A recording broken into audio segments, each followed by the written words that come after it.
কাল বা পরশু গণভোট ও নির্বাচনের তফসিল ঘোষণা। দুপুরে রাষ্ট্রপতির সাথে কমিশনের বৈঠক। অনুমোদনহীন জনসমাবেশ ও আন্দোলন থেকে বিরত থাকার আহ্বান সরকার। জনগণের সমর্থনে বিএনপির রাষ্ট্র পরিচালনার দায়িত্ব পেলে যে কোনো মূল্যে দুর্নীতির লাগাম টেনে ধরা হবে। তারেক রহমান। দেশের স্বাধীনতা সার্বভৌমত্ব বিএনপির কাছেই নিরাপদ। সংস্কারকে পাশ কাটিয়ে শোডাউনে নির্বাচন করতে চায় বিএনপি জামায়াত। মন্তব্য আক্তার হোসেনের। আগামী নির্বাচনে তাদেরকে লাল কার্ড দেখানোর আহ্বান।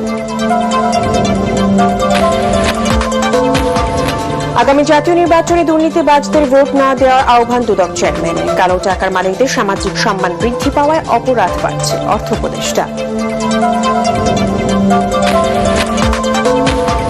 জুলাই আন্দোলনে গণমাধ্যমকে ব্যবহার করে সমন্বয়কদের ভিলেন বানানোর চেষ্টা হয়েছিল। ট্রাইব্যুনালের জবানবন্দিতে হাসনাত আব্দুল্লাহ। অপব্যবহারের ধারাবাহিকতা এখনো অব্যাহত। এবং নতুন বাংলাদেশ প্রতিষ্ঠায় নারীরা পথ দেখাবে। প্রধান উপদেষ্টার আশাবাদ। সমাজের প্রতিটি স্তরে নারী ক্ষমতার নিশ্চিতের তাগিদ।